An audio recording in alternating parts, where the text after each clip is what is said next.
Every empire tells itself in the world that it is unlike all other empires, that its mission is not to plunder and control, but to educate and liberate. Edward Said. My last video was about why we don't really have rights, despite all the words telling us we do. This video is about how human rights are used to legitimize wars. Nowadays, if you want to go to war, you can't justify it with words like God, king, and empire anymore. Today, when people have a global conscience, you have to make your enemy look evil. So how do you do that?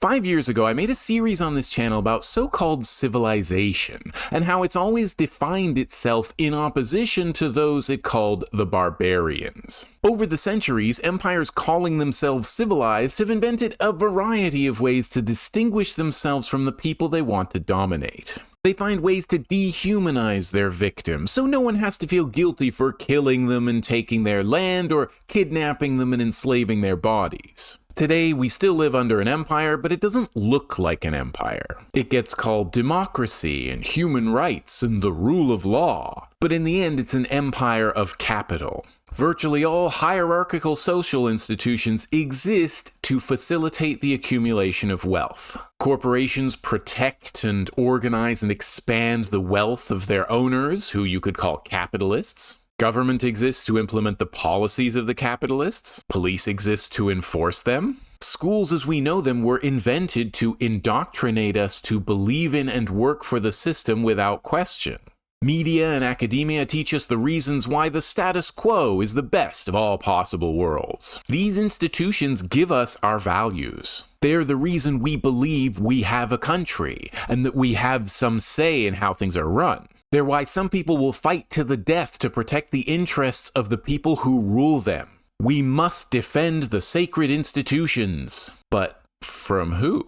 As little kids, we learn we have enemies. Anyone who would change or defame the sacred must be the enemy. We learn to think that if someone doesn't hold the same values as me, or just isn't in the groups I've been told I'm in, their life is worthless. I should only care about my group. I'll go to war with anyone as long as I've been told they threaten the groups and institutions that I've been told to protect. The enemies of the sacred institutions are unreasonable and implacable, and so is everyone in their group. Their entire group is now a legitimate target. So a dozen Muslim guys kill 3,000 people in New York, and next thing you know, the West is at war with Islam, and 100,000 troops roll into Baghdad. Because Iraq has Muslims in it, right? Muslims don't appreciate the sacred institutions, so their deaths are all part of keeping us safe and free and innocent. All social divisions can lead to this attitude. Saying those people are bad is carte blanche to do any amount of violence to them, and to everyone within 1,000 miles of them. So we can be kind to our own and unbelievably cruel to others and still think we're kind, caring, peace-loving people at heart. We even try to impose our ways of thinking on the other. It's the only way to civilize them. Empires have always been able to come up with arguments as to why the targets of their violence are morally, culturally, and intellectually inferior. By considering them below us, we create a pretext to help them based only on the purest of motives. Those barbarians are heathens, and we need to save them. We will elevate them to new heights, to our heights. We'll destroy their knowledge and replace it with our own. They'll thank us in the long run. I've heard many times since 9/11 that there's a breakdown in international law, that states are not protecting human rights like they're supposed to.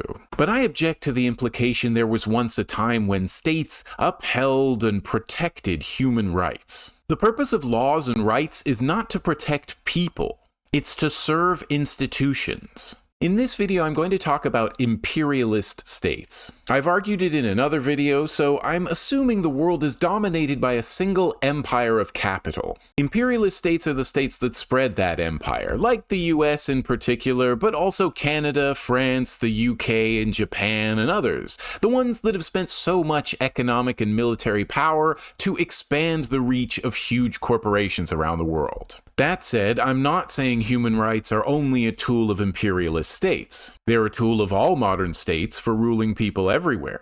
They are the current justification for the claim that the state exists for the benefit of the people it rules. They give people hope that even though the boss, the state, the landlord, or someone else is trampling all over what we've been told are our rights, there is some way to beat them in court. And hey, thanks to some NGOs, you might get your day in court, and you might even win. And it might only take 20 years. But NGOs can only fight for restitution. They can't prevent. While there's nothing new about imperial propaganda, many of the arguments today's empire uses can be traced back to a specific time and place. 500 years ago, Spain was getting into colonizing the Americas. Two key figures in the debate over how to forcibly civilize the barbarians were Juan Ginés de Sepúlveda and Bartolomé de las Casas. In 1550, Charles V convened a special panel in Valladolid to consider the best way forward in Latin America. This debate would set the terms of imperial propaganda right up to the 21st century. Sepúlveda said, "These people are barbaric. They can't govern themselves, so it's okay for us to enslave them. Some of them practice cannibalism and human sacrifice, which is evil, unlike slavery and genocide, obviously. We need to stop them in order to uphold natural law. We'll make them ditch the idolatry and teach them about Jesus. It's up to us to beat the civilization into the barbarians." Mostly through work. Las Casas knew a lot of what Sepúlveda said was nonsense. Just the words of some overly comfortable, well-remunerated, out-of-touch think tank foreign policy advisor. Las Casas had been there. He had seen the killing and enslavement of indigenous people. He might have wanted to say the whole colonial venture was wrong. But he couldn't say that because he was trying to persuade the king, who had already committed to the basic policy of colonization. So he had to plead for mercy on behalf of the people being colonized, who, of course, did not have an audience with the king. Las Casas said the natives were capable of reason and could be converted to Christianity without force. He appealed to logic, asking, what is barbarism really? He averred that the crown and the church didn't have jurisdiction in the Americas, an appeal to international law. He said you can't paint all the natives with one brush. He said it was wrong to punish the innocent among them for the sins of the guilty. He argued for moderation in punishing them for their sins against God and nature. It's not clear what the judge's reactions were to these arguments, as they deliberated without reaching a conclusion and their written recommendations have been lost. The one exception that survived is revealing. The judge wrote the system of taking land and enslaving, converting, and generally punishing people would continue as long as we did it for the good of the Indians and not for gold. Spain continued to colonize the New World and soon invaded the Philippines too.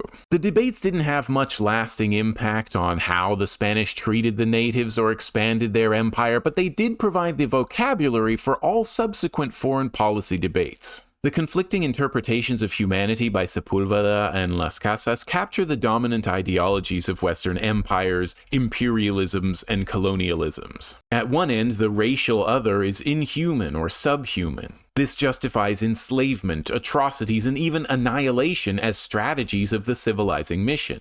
At the other end, conquest, occupation, and forceful conversion are strategies of spiritual or material development, of progress and integration of the innocent, naive, undeveloped others into the main body of humanity. Las Casas' points have formed the largely unsuccessful arguments that are nonetheless integral to foreign policy discourse because they give the more well-meaning members of the empire an objection to raise to make everyone feel better. We feel guilty because the empire we live under and pay taxes to and ultimately feel loyalty toward is doing something we don't agree with. We make cogent arguments, say, I've done all I can do, and feel cleansed of our sins. Unfortunately, it takes more than that to stop an empire. Today, when influential media talking heads talk about the latest imperial venture, they talk about the merits and demerits to the empire and to the barbarians, or at least the ones who survive. They don't question the policy to go to war, or they wouldn't be in the media. So in the end, it doesn't matter so much which side they take.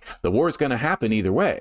If you hear enough sides, you might think it's going to benefit everyone apart from a few really bad people. The more conservative descendants of Sepúlveda talk about why forcing those people into our way of life is in our interest, and the more liberal Casas types make the empire talk about how it will use the bare minimum of force necessary to bestow upon the barbarians all the benefits of being its newest conquest. There are too many examples of these wars to list. These empires got around. But I will give you a couple that came up in the literature, then gradually bring it round to the present day. We'll start by talking about John Stuart Mill. Mill was kind of the Las Casas of his time and place, favoring a more tolerant and enlightened dictatorship to civilize the subjects of the empire. In arguing for kind and generous governance, he provided the empire with the legitimacy it needed to keep on expanding. Despotism is a legitimate mode of government in dealing with barbarians, provided the end be their improvement. For the good of the Indians, not for gold. In his essay A Few Remarks on Non-Intervention of 1859, the same year he published On Liberty, Mill writes that it is as little justifiable to force our ideas on other people as to compel them to submit to our will in any other respect. But oh, you knew there was a but. Where the other party is of a lower degree of civilization, then the rules of ordinary international morality do not apply. For these rules involve reciprocity, and barbarians will not reciprocate. They cannot be depended on for observing any rules. Their minds are not capable of so great an effort. Thus it is likely for their benefit that they should be conquered and held in subjection by foreigners. Mill didn't want to force people to be civilized, but the uncivilized who have advanced beyond a state of savagery require not a government of force but one of guidance, as if there could be such a thing. As an imperialist, Mill allows some sort of force, such as pedagogical coercion and the imposition of non-representative government that need not be consented to, but he rules out violence, arbitrary and unjustified punishment, and other acts violating the rights of colonial dependence. So it's fine to brainwash and coerce people into becoming civilized, but slavery and torture would be going too far. So when people were enslaved and tortured, as they always are in war and colonization, Mill could disavow wanting to take things that far. It's a tolerant imperialism. They retain some of their customs, but accept the really good things that we have, like a centralized state to control them, and free markets to put them to work. Mill wanted to spread rights and freedoms, just like we're told we do, but the empire he was writing for didn't grant rights and freedoms. It just conquered and plundered, killing millions of people in the process. That's because states don't have to do what you want them to, but they will use your arguments in their propaganda to legitimize what they actually do. At the time Mill was writing, non-intervention into the local affairs of other civilized, i.e. European states, was the standard, but intervention everywhere else was constant. Europeans viewed most of the rest of the world as children who needed their tutelage to become civilized. They therefore fell outside the community of nations and the norms of international law. The Civilizing Mission claimed to bring the benefits of European social, political, economic, and cultural arrangements to the dark reaches of Earth to create humanity where none had previously existed. Non-Europeans became fully human, ergo civilized, or vice versa, in European eyes by becoming Christian, adopting European-style structures of property rights and territorial political arrangements, and entering the growing European-based liberal international economy. Throughout the 19th century, Britain, France, and Russia regularly contrived humanitarian reasons to invade the Ottoman Empire, so of course they didn't consider it civilized. Europeans generally saw themselves as being essentially rational, developed, humane, superior, authentic, active, creative, and masculine, while throughout the 19th century, Europeans saw the Ottoman Empire and its inhabitants as irrational, aberrant, backward, crude, despotic, inferior, inauthentic, passive, feminine, and sexually corrupt. Sexually corrupt, eh? Oh, hey. The civilizers in Europe discussed dismantling the Ottoman Empire, but decided doing so would destabilize Europe, so instead they pressured it to reform and modernize under their guiding hands. When it failed to reform, many blamed Islam. To take just one example from this book, in 1857, Lord Cowley, the British ambassador in Paris, said Mohammedanism and civilization cannot coexist, and that it would be a blessing for the world in general were the crescent everywhere replaced by the cross. Not completely different from what Ann Coulter infamously suggested right after 9/11. We should invade their countries, kill their leaders, and convert them to Christianity. The spirit of the Crusaders never died. domination, as opposed to mere contact, brooks no sense of cultural parity. The dominant need to feel that they are morally and historically justified in being the dominant group and the main recipient of the economic surplus produced within the system. So instead of just invading and plundering, the Europeans had to tell themselves they were on a mission to civilize and save the rest of the world. Then, as now, there were legal scholars whose arguments were used to legitimize the violence of empire. By the late 19th century, international legal scholars accepted without question the division of humanity into three spheres: civilized, half-civilized, and barbarous or savage. All the powers of the first sphere, who were equals among one another, held the legitimate authority to control those of the other two spheres. It was fine to suspend ordinary moral and legal norms with societies outside civilized Europe. How else are we going to raise them to our level? Even the most ardent humanitarians could speak only of preventing future violence and of saving by civilizing the sad remnants of the dying races. They claimed to intervene to protect Ottoman subjects. Well, Christian ones anyway, though they didn't really think the people they were saving were capable of self-governance either. Nonetheless, they called their sojourns intervention for humanity, intervention on the grounds of humanity, intervention on behalf of the interests of humanity. To remove abhorrent conditions, civilized and Christian Europe had to intervene on behalf of humanity against barbarity. At no point did the empires think they were being hypocritical, doing the violence and oppression they were accusing others of, because they had already established the double standard. Theirs was a civilized violence, which elevated the people it was used against. So it's all good. The kind of government Europeans wanted for the Ottoman Empire was a proconsular despotism. This kind of despotism was benevolent, for contrary to Oriental despotism, it was informed by concepts such as public good, general interest, the rule of law, and other empty rhetoric. Each time the human rights, as determined by the laws of humanity of a people, were ignored by their governments, one or many states could intervene in the name of the Society of Nations, and the more were part of a coalition, the more legitimacy it had, like today. France became the protector of Ottoman Catholics, Maronites in Lebanon, and Eastern Ottoman Christians. Britain became the protector of Ottoman Protestants and Jews. In the European account of massacres, Muslims always killed Christians, and the fact that Orthodox Greeks, Lebanese, Maronites, Bulgarians, Christian Cretans, or Macedonians killed Muslims seldom entered into the equation. Neither did the Europeans note that the persistent and widespread nature of such atrocities, not only in the Balkans but in other areas of the Ottoman Empire, was in large part due to the destabilizing interference of the great powers. Europeans would often decide which was the offending community and physically remove them to create more homogeneous religious and ethnic groups, which they believed would reduce the incidence of conflict. Today we call this process ethnic cleansing. Ethnic cleansing was policy. And yet, British Prime Minister Benjamin Disraeli said British foreign policy was motivated solely by moral considerations. 100 years later, in 1978, the same claim was made by Jimmy Carter, who told the world, "Human rights is the soul of our foreign policy." Every president since Carter has used the language of human rights to sell their foreign policy, and not one of them has been serious. Imperial states are like police or bosses, setting rules that are only for others to follow, always looking over their shoulder at the rest of the world to make sure it doesn't misbehave. Well, unless they're our allies, in which case we'll get Human Rights Watch to write a report about how they're making progress on human rights. The reports and the news can say this leader is a visionary who believes in human rights, democracy, and other words. The leader believes in reform, which is always a good thing. They're active in the peace process, which is definitely happening. Human rights has therefore become one of the many vague political phrases that shut down our brains. They're dropping bombs.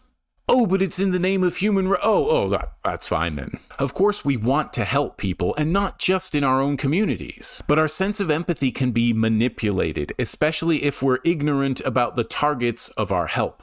The human rights movement began after World War II because of all the white people who had been killed. No one should miss the irony of brutalizing colonial powers pushing for the Nuremberg trials and the adoption of the Universal Declaration of Human Rights. After the fall of the Soviet bloc, the US and its allies were no longer defenders of the West, but now of the international community and global civil society.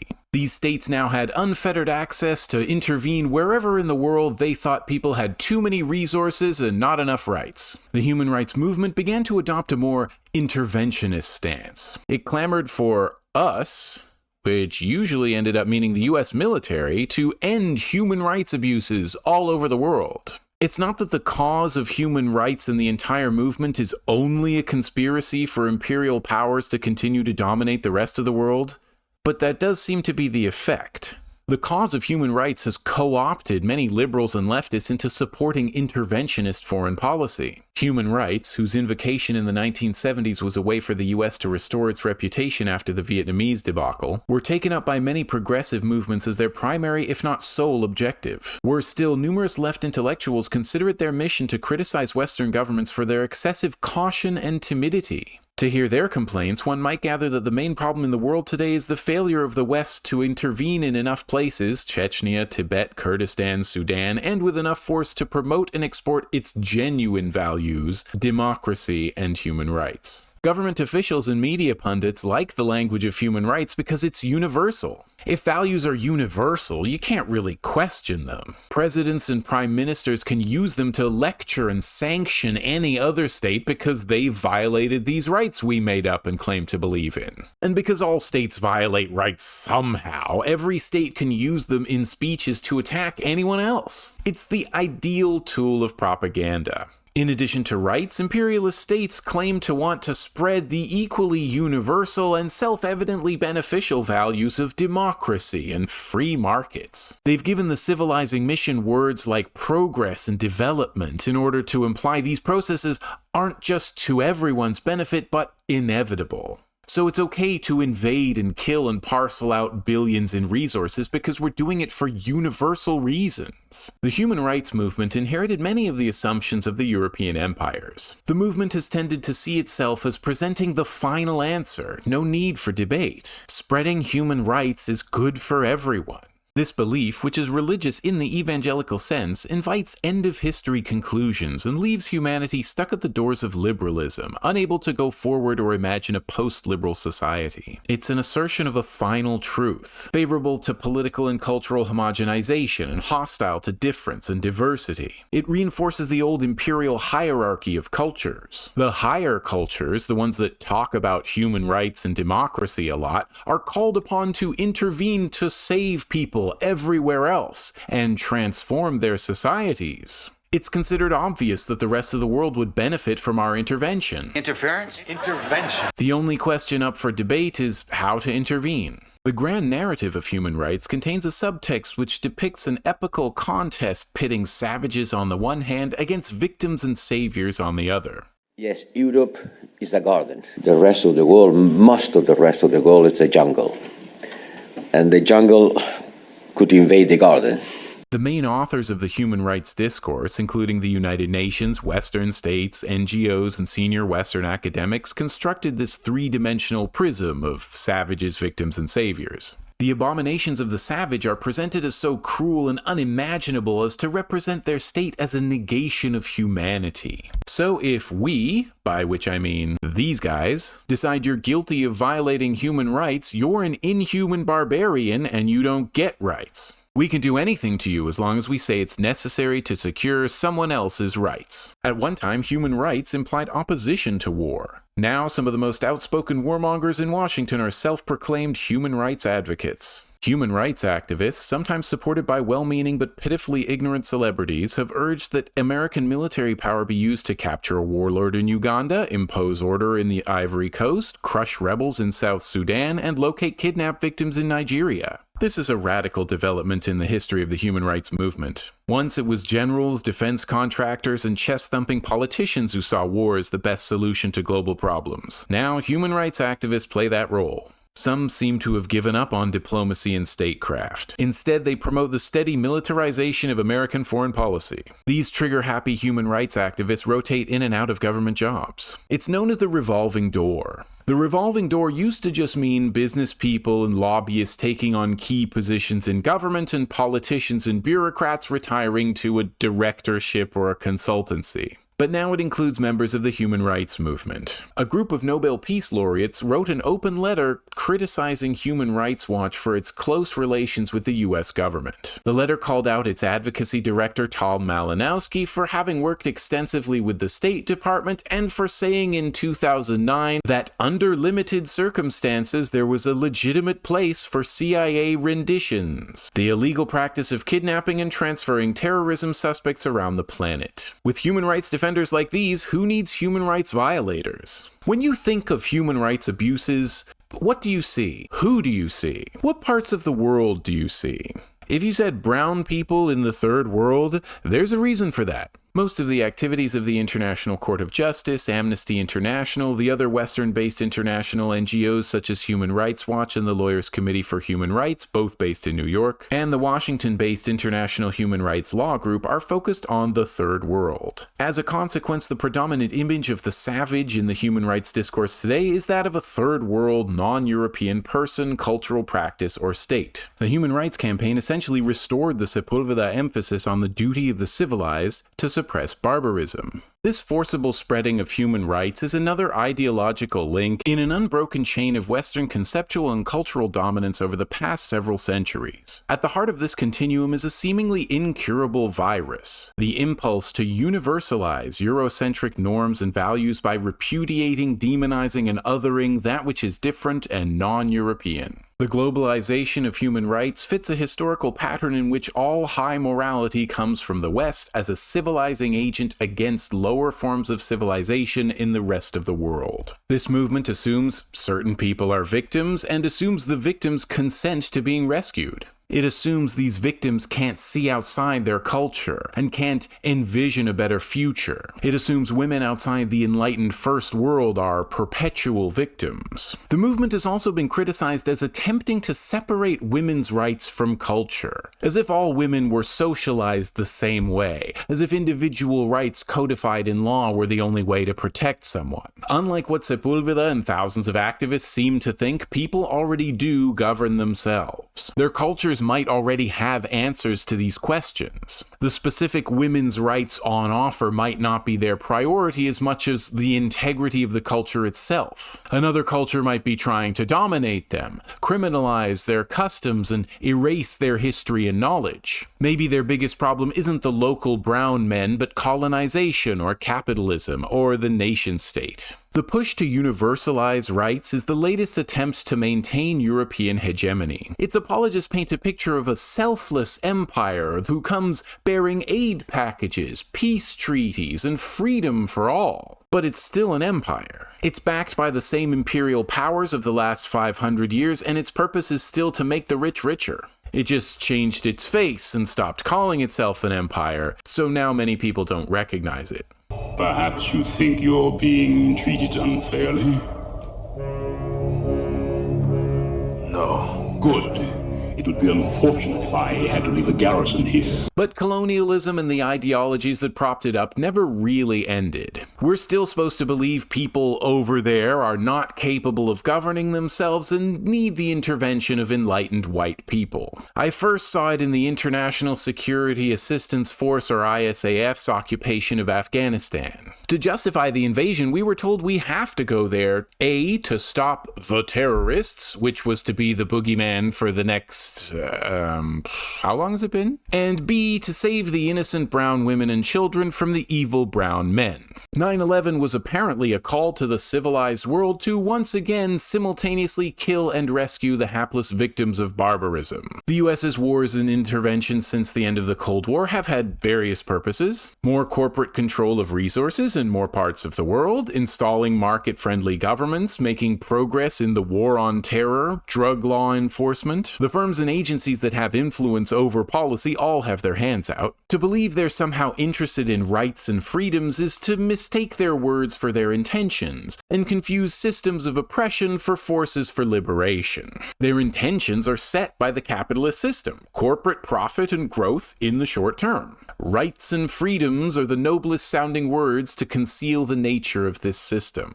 Those words were ready to use when it was time to invade Afghanistan and Iraq. One of the first chain emails I ever got forwarded was right after 9/11. It said we should write to our local representatives to do something about the terrible plight of women in Afghanistan. Think of the poor women and girls. We must uphold their human rights, or else how can we continue to call ourselves a smug, moralizing fake democracy? You don't have to have been alive in September 2001 to know there was ever only one option on the White House table: to invade Afghanistan. But this war would be justified in part by human rights, especially women's rights. Almost as shocking as 9/11 was the Bush administration's choice of feminist messaging to explain the event. These freshly converted champions for women's rights had been quite opposed to rights for women domestically. What changed? To build support for a war, you need to draw clear lines between us and them. They oppress their women, whereas our women are free because we let them work both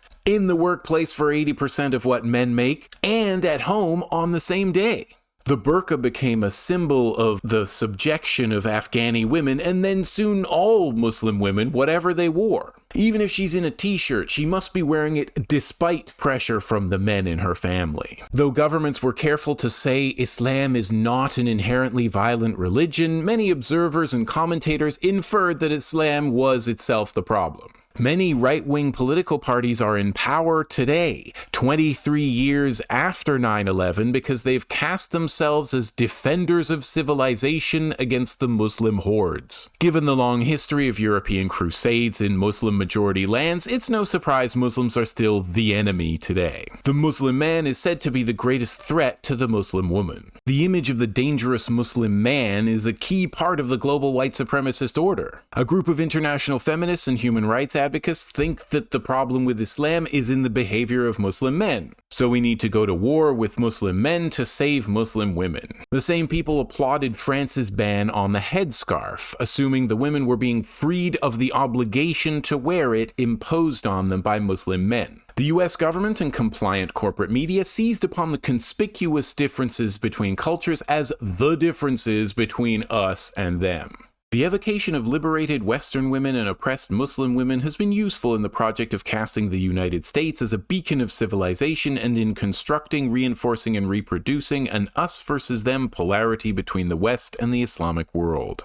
Rights and freedoms aren't just a way of legitimizing war, but of telling us who we are and what we value, and therefore who our enemies are. It creates a kind of global public square, with anyone not following the rules considered outside that square. If you disagree with this social order, you disagree with rights and freedoms, so we're going to take away your rights and freedoms, thereby proving you never had them in the first place. Do Muslim women need saving?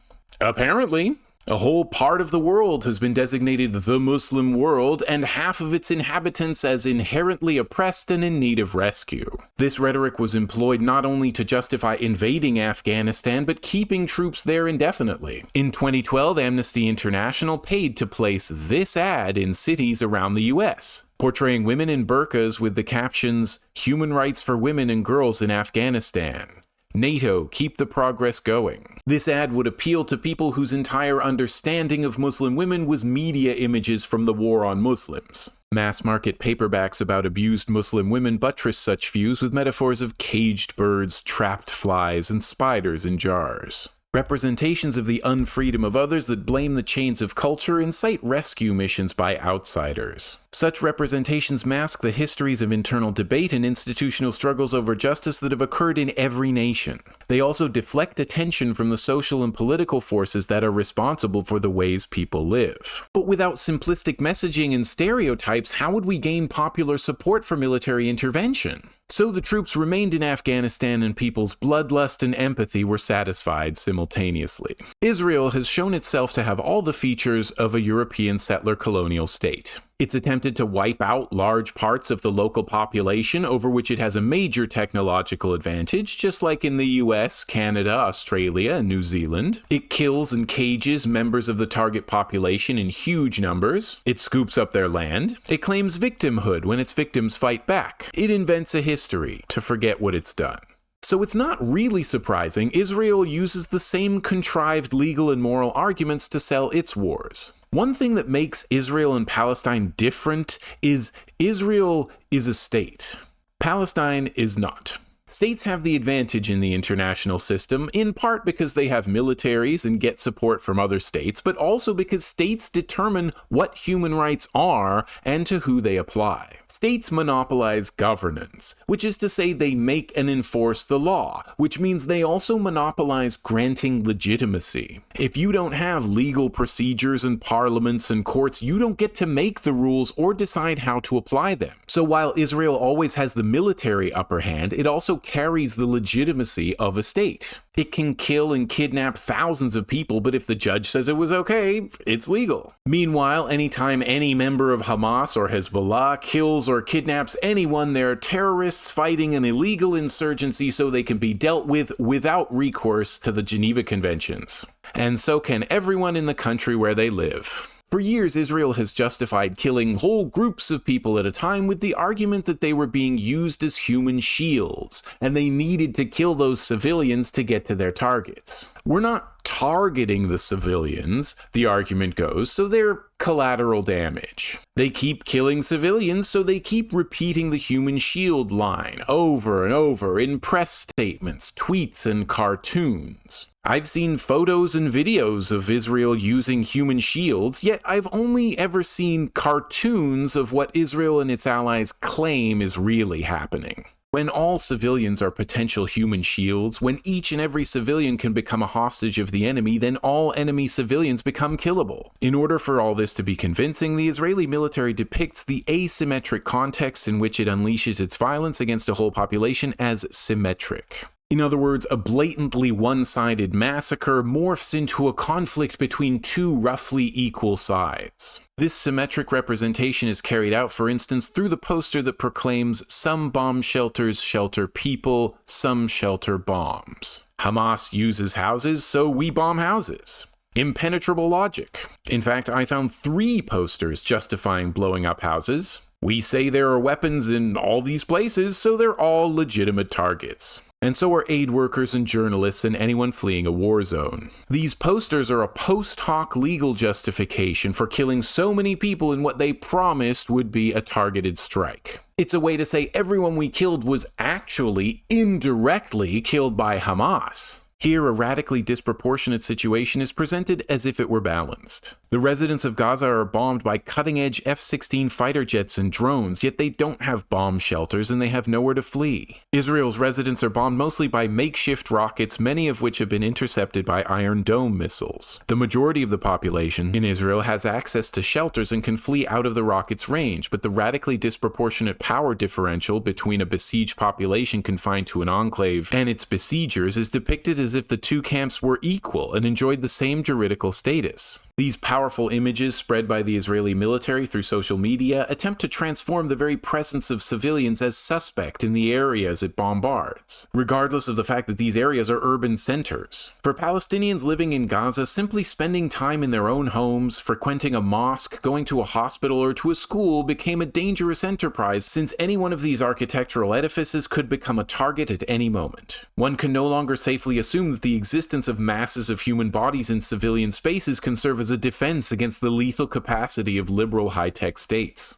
Like Las Casas, human rights lawyers defending the oppressed need to appeal to the oppressor to agree that, in this case, the oppressed is human. Through their daily interaction with these courts, as well as with the Israeli military and different government offices, human rights practitioners helped validate the institutional framework of the settler colonial state. The state that was responsible for extrajudicial executions, torture, home demolitions, and dispossession was asked to be both the arbitrator of and protector from the violations that it was carrying out. The European empires articulated legal justifications for what they did, but they never had propaganda on the scale provided by the modern human rights regime. The colonizers of the past didn't conceive themselves as part of a global human rights movement devoted to the creation of universal human rights standards. They did not create or work with human rights NGOs. They did not celebrate International Human Rights Day, or for that matter, International Women's Day. They did not struggle over the definition of who the legitimate human rights defender is. They did not monitor or denounce other human rights organizations for their politicization or distortion of human rights, or their incapacity to understand the correct definition of the borders of the human. When Israel massacres Palestinians, it can still claim it cares about their human rights, because look at all these human rights lawyers we employ.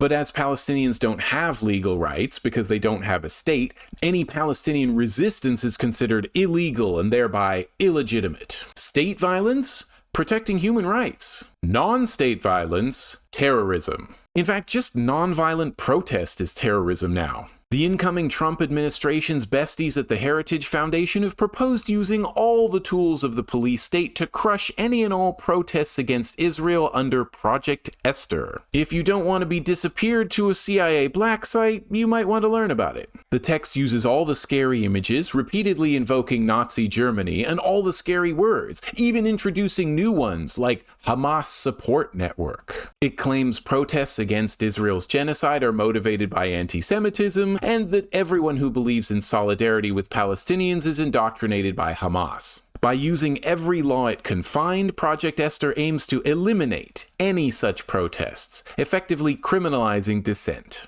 There's no longer any advantage to protesting non-violently, since you'll be treated the same either way.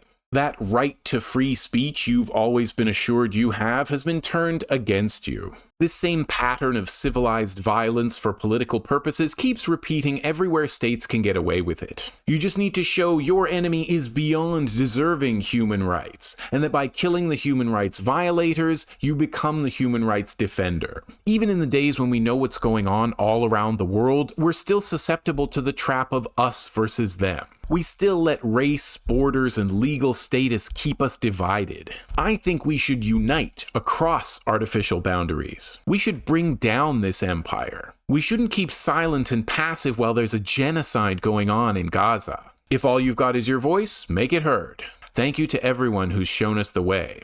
And thank you for listening.